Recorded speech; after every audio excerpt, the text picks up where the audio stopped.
जय गुरुदेव। ओम बालार्कमंडला भाषाम चतुर्वाहम त्रिलोचनाम पाशांकुशवरा भीतिर धारे अंतिम शिवाम भजे।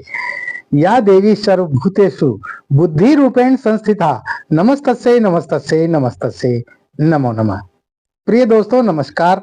सिद्ध साधनाएं चैनल पर मैं आप सबका हार्दिक स्वागत करता हूं, अभिनंदन करता हूं और आशा करता हूं आप सब राजी खुशी से होंगे, कुशल मंगल से होंगे, अपने परिवार के साथ आप मौज मस्ती से रह रहे होंगे।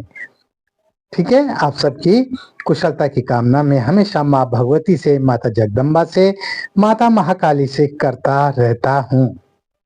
दोस्तों, इस वीडियो में मैं आपको हमारे कुछ साधकों के कहने पर एक बहुत महत्वपूर्ण प्रयोग बता रहा हूँ।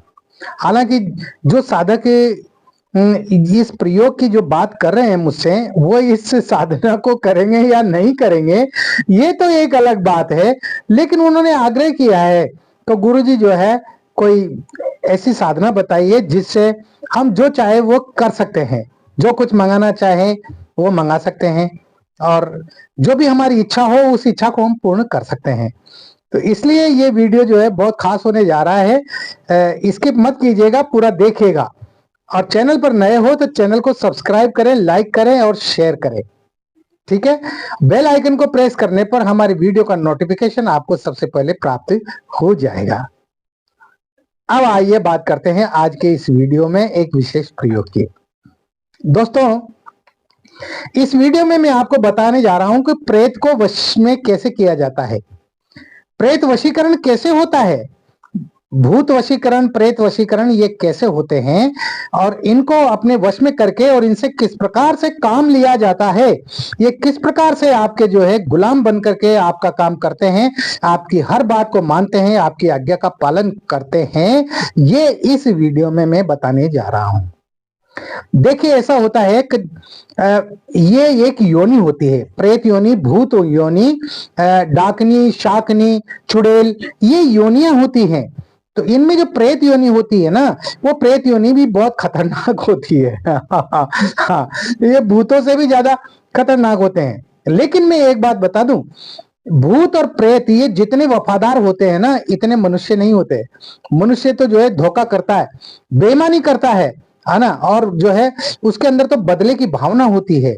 किसी व्यक्ति के साथ आप कितना ही कुछ अच्छा करो, लेकिन फिर भी वो आपके साथ धोखा करेगा, वो आपसे जो है वफादारी नहीं निभाएगा। लेकिन ये अनुभव है कि जो है प्रेत को या भूत को यदि आपने वश में कर लिया तो ये एक नौकर की तरह काम करते हैं। जिस तरह से आपका कोई नौकर हो और उससे आप कहेंगे कि ये काम कर, झाड़ू लगा, पोंछा लगा, बर्तन साफ कर, बाजार से सामान ला, है ना, गाड़ी को साफ कर, बाइक को साफ कर, कार को की सफाई कर, है ना, जो भी काम आप बताएंगे ना उस काम को वो नौकर करेगा। तो ये ठीक उसी प्रकार से नौकर की तरह बिना ना नुच किए काम करते हैं, मना कर ही नहीं सकते। ये कभी ये कह ही नहीं सकते कि नहीं मैं तो ये काम नहीं करूंगा, इनकी औकात नहीं है। हाँ, इसीलिए तो कहा है ना, इंसान से खतरनाक तो कोई भी नहीं है। हम भूतों को, प्रेतों को, इनको खतरनाक मानते हैं और इनसे डरते हैं, जबकि मैं तो कहता हूं कि इंसान ही सबसे ज्यादा खतरनाक है और इंसानों से ही डरना चाहिए, क्योंकि इंसान धोखा करता है, उसके अंदर धोखा करने की प्रवृत्ति होती है। वह सांप से भी गहरा डसता है। हाँ, सांप का जहर तो एक बार फिर भी उतारा जा सकता है, सांप के जहर को तो शरीर से एक बार निकाला भी जा सकता है, लेकिन जिस मनुष्य के अंदर धोखेबाजी होती है, चालाकी होती है, बेईमानी होती है ना, उसको निकालना जो है वो संभव नहीं है ना। वो तो उसके मरने पर ही खत्म होती है, उसके साथ ही खत्म होती है। इसलिए प्रेत जो है ना, ये ठीक उसी प्रकार से काम करते हैं जिस प्रकार से नौकर काम करते हैं। आप इनको जो भी आज्ञा देंगे, आपकी आज्ञा का पालन करेंगे। दोस्तों, होता क्या है, जब कोई मनुष्य अकाल मौत मरता है, या तो वो जो है किसी दुर्घटना में मरता है, पानी में डूब के मरता है, अग्नि में जल करके मरता है, यानी अकाल मौत जो व्यक्ति मरता है ना, वो भूत योनि में, प्रेत योनि में जाता है, उसका मोक्ष नहीं होता। इसीलिए जो है हम उसका तर्पण करते हैं, उसके श्राद्ध करते हैं, उसके पिंड दान करते हैं ताकि उसकी आत्मा को मुक्ति मिले, है ना। लेकिन हर कोई तो नहीं करता। इसलिए ये उतने ही सच हैं। जिस तरह से पूर्व में सूर्य उगता है, पश्चिम में अस्त होता है, ठीक उसी प्रकार से भूत योनि होती है, प्रेत योनि होती है, राक्षस योनि होती है। कोई व्यक्ति अपनी बुद्धि के बल से इनको नकार दे, बुद्धि की अधिकता से इनको नकार दे, वह बात अलग है। उसके नकारने से सत्य खत्म नहीं होगा, सत्य छुप नहीं जाएगा। अगर कोई व्यक्ति ये कहे कि सूर्य पूर्व में नहीं उगता है, सूर्य पूर्व दिशा में नहीं उगता है, तो उसके कहने से सूर्य पूर्व दिशा में उगना बंद नहीं करेगा, क्योंकि सत्य तो सत्य ही है। इसलिए बहुत से लोग अपनी बुद्धि की अधिकता से ऐसा कहते हुए मिलेंगे आपको, भूत योनि कोई नहीं होती, प्रेत योनि कोई नहीं होती, है ना। तो ये तो जो है, आप किसी योग्य व्यक्ति के साथ जब बैठेंगे और उसके साथ जब क्रियाएं करेंगे ना, तब पता चलेगा कि भूत योनि होती है कि नहीं होती है ना। और किसी को भूत देखना हो और कलेजा हो 1.5 हाथ का, तो आ जाना मेरे पास, है ना, शमशान में चल करके, और मैं बता दूंगा कि भूत कैसे होते हैं, प्रेत कैसे होते हैं, चुड़ैलें कैसे होती है, साक्षात दर्शन करवा दूंगा उनके, है ना। तो लोगों के अपने अपने विचार हैं, अपनी अपनी मान्यताएं हैं, है ना। लेकिन जो मैं बताने जा रहा हूं ना आपको, वो इस वीडियो में मैं आपको प्रेत को कैसे सिद्ध किया जाता है वो मैं आपको बताऊंगा। आपको ये भी पता होना चाहिए कि तुलसीदास जी ने के पास भी, जो महाकवि तुलसीदास जी हैं हमारे, उनके पास भी प्रेत सिद्ध था। हाँ, तो ये 2 क्रियाओं से होता है सिद्ध, है ना। तो आज मैं एक क्रिया आपको बताने जा रहा हूं, है ना। इस क्रिया में आपको मंत्र जप करना पड़ेगा, ठीक है ना। और जो दूसरी क्रिया है ना, उस दूसरी क्रिया में कोई मंत्र जप नहीं करना पड़ता, उसमें तो वो स्वतः ही प्रकट हो जाता है ना। उसको मैं फिर कभी बाद में बताऊंगा आपको, है ना। जो तुलसीदास जी से सिद्ध हुआ था ना प्रेत, वो कैसे सिद्ध हुआ था वो मैं आपको बाद में कभी किसी वीडियो में बताऊंगा। अभी तो मैं आपको बता रहा हूं, 3 दिन का प्रयोग बता रहा हूं मैं, और 3 दिन में प्रेत आपके सामने, आपके सम्मुख प्रकट हो जाएगा, और आप उससे जो वचन मांगेंगे आपको वो वचन देगा, देगा ही देगा। उसकी औकात नहीं है, उसकी हिम्मत नहीं है कि वो मना कर दे, हाँ देगा और वो आपका काम करेगा। तो इस प्रयोग को करने के लिए आपको क्या करना है वो ध्यान से सुनिएगा। मूल नक्षत्र होना चाहिए, है ना दोस्तों। 27 नक्षत्र होते हैं और ये हर महीने आते हैं 27 नक्षत्र। इन 27 नक्षत्रों में एक मूल नक्षत्र होता है। तो जिस दिन मूल नक्षत्र हो, यानी शनिवार का दिन हो और मूल नक्षत्र हो, ये इसके अंदर जरूरी है। ये तो मूल नक्षत्र वो किसी भी दिन आएगा ही आएगा, वो तो महीने में तो, है ना। लेकिन शनिवार के दिन मूल नक्षत्र होना चाहिए। और जिस दिन शनिवार को मूल नक्षत्र हो, उस दिन आप क्या करेंगे, आप एक बबूल का जो वृक्ष होता है ना, उस बबूल के वृक्ष के पास जाएंगे। आपके घर से, मकान से, गांव से थोड़ा दूर होना चाहिए, है ना।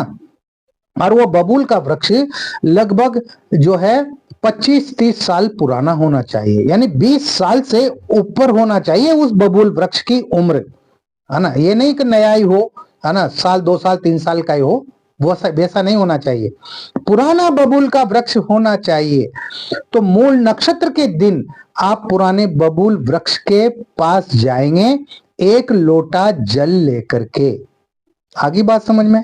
और वो जल, अच्छा, जाते समय आते समय किसी से बात नहीं करेंगे, और ये जाएंगे आप शाम के समय, जिस समय सूर्य ढलता है, न दिन होता है न रात होती है, जो बीच का जो समय होता है, जो संधिकाल होता है, दिन और रात का जो संधिकाल का समय होता है ना, उस समय आप जाएंगे और बिना पीछे मुड़े, बिना किसी से बात किए आप सीधे बबूल वृक्ष के पास जाएंगे, और बबूल वृक्ष के पास जाकर के आप 1 लोटा जल उसकी जड़ में डालेंगे और वहां पर 2 अगरबत्ती लगाएंगे। कुछ नहीं करना है और पूजा वूजा कुछ नहीं करना है, सिर्फ 2 अगरबत्ती लगानी है। और 2 अगरबत्ती लगा करके और दक्षिण दिशा की तरफ मुंह करके आपको खड़े खड़े बैठने की कोई जरूरत नहीं है। खड़े खड़े दक्षिण दिशा की तरफ मुंह करके, और आपको ये जो मंत्र मैं बता रहा हूं, इस मंत्र की आपको एक माला करनी है, यानी 108 बार आपको इस मंत्र को पढ़ना है ना। तो मंत्र अच्छी तरह से याद होना चाहिए, गलती नहीं होना चाहिए बिल्कुल भी, ये बता देता हूं मैं। हाँ, हर वीडियो में ये कहता हूं कि मंत्रों को अच्छी तरह से याद करो। इनके जो बीज मंत्र होते हैं ना, उन बीज मंत्रों के उच्चारण में यदि थोड़ी सी भी त्रुटि हो गई ना, तो वो मंत्र काम नहीं करता है। हाँ, इसलिए शुद्ध उच्चारण करो और अच्छी तरह से कंठस्थ याद करो। तो मंत्र इस प्रकार है, ओम श्रीम वम वम भूम भूतेश्वरी मम कुरु कुरु स्वाहा। ओम श्रीम वम वम भूम भूतेश्वरी मम कुरु कुरु स्वाहा। इस प्रकार से आपको ये मंत्र 108 बार जपना है। आप इस मंत्र को जो है रुद्राक्ष की माला से जप सकते हैं, एक माला मंत्र जप कर सकते हैं। और अगर माला भी अगर आप साथ में लेकर के नहीं जाएं, तो आप अपने हाथ की उंगलियों पर इस मंत्र को जो है जप सकते हैं, हाथ की उंगलियों पर। आ गई बात समझ में? तो इस तरह से जो है आपको ये मंत्र 108 बार जप करके और आपको सीधा अपने घर आ जाना है ना। अच्छा, जब आप जल का लोटा जो आप भर करके ले गए, और जब आप जल डालेंगे और 2 अगरबत्ती डालेंगे ना, तो आपको प्रार्थना भी करनी है वहां पर, है ना। हे प्रेतराज, मैं आपको प्रसन्न करने के लिए यहाँ पर आया हूं। आप मुझसे प्रसन्न हो और मुझे वचन दें और मेरे कार्यों को सिद्ध करें। इस तरह से आपको जो है प्रार्थना भी करनी है हाथ जोड़कर, और उसके बाद ही फिर आपको 108 बार मंत्र का जप करना है। ठीक है, आप सीधे अपने घर आ जाए। दूसरे दिन आपको फिर जाना है, उसी समय जाना है, और उसी समय जाके इसी प्रकार क्रिया करनी है। वही जल का लोटा भर के ले जाना है, जल चढ़ाना है, 2 अगरबत्ती लगानी है। दूसरे दिन प्रार्थना नहीं करना है ना, सीधे 108 बार मंत्र पढ़ना है। मंत्र पढ़ के आप सीधे अपने घर पे आ जाओ। और तीसरे दिन आपको फिर जाना है। जब तीसरे दिन आपको जाएंगे और जो ही आप 108 बार मंत्र पढ़ेंगे, 108 बार मंत्र पढ़ते ही वो प्रेत आपके सामने प्रकट हो जाएगा। हाँ, अब प्रेत तो प्रेत ही है भाई। आप चाहे कि वो आपकी तरह शक्ल बना करके और जो है प्रकट हो, या किसी व्यक्ति की शक्ल बना करके प्रकट हो, तो वैसे तो प्रकट होगा नहीं। वो तो अपने विकराल और भयंकर रूप में ही प्रकट होगा। लेकिन आपको डरना नहीं है, बस निडर व्यक्ति ही इस प्रयोग को करे। निडर व्यक्ति जो कमजोर हृदय का है, जो कच्चे हृदय का है, कच्चे दिल का है, वो भूल कर भी इस प्रयोग को न करे। ये मैं बता देता हूं। आ गई बात समझ में? हाँ, तो जब वो आपके सामने प्रकट हो, तो वो कहेगा मांग मांग, क्या मांगता है, मुझे क्यों याद किया। आप उससे 3 वचन ले ले। मैं जब भी बुलाऊं तुम्हें आना पड़ेगा। मैं जिस कार्य की तुम्हें कहूंगा वो कार्य तुम्हें तुरंत करना पड़ेगा। इसके साथ ही तुम्हें मेरे परिवार की सुरक्षा रक्षा करनी पड़ेगी। ठीक है, इस तरह से आप उसे 3 वचन ले लें। वो आपको 3 वचन देगा, देगा ही देगा। हाँ, वो मना नहीं कर सकता। और जब वो 3 वचन दे दे, तो आप प्रणाम करके और अपने घर आ जाए। इस तरह से प्रेत वशीकरण का ये प्रयोग संपन्न हो जाता है। अब आप उसको जब भी बुलाएंगे 5 बार आप इस मंत्र को पढ़िए, वो आपके समक्ष हाजिर हो जाएगा। बोल मेरे आका, क्या चाहिए, क्यों याद किया। उसको अपना कार्य बता दो। मुझे वो वस्तु ला करके दो, मुझे वो चीज ला करके दो, है, मुझे धन ला करके दो, मुझे दौलत ला करके दो, है ना। मेरा वो दुश्मन है, उसको जरा थोड़ा सा ठीक कर दो, उसकी टांग तोड़ दो उसकी टांग तोड़ देगा।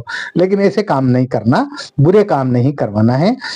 ये है कि मेरा जो दुश्मन है, वो मेरा दुश्मन, वो मेरे ऊपर हावी है, उसको जो है आप निस्तेज कर दो, है ना। वो मेरे साथ किसी प्रकार का कोई गलत व्यवहार न करे। शक्तियों का प्रयोग हमें अच्छे कार्यों के लिए करना चाहिए, बुरे कार्यों के लिए नहीं करना चाहिए। हमारा कोई कितना भी बड़ा दुश्मन क्यों ना हो, लेकिन हमें उसका भी बुरा नहीं सोचना चाहिए। करना तो बहुत दूर की बात है, लेकिन उसका बुरा नहीं सोचना चाहिए।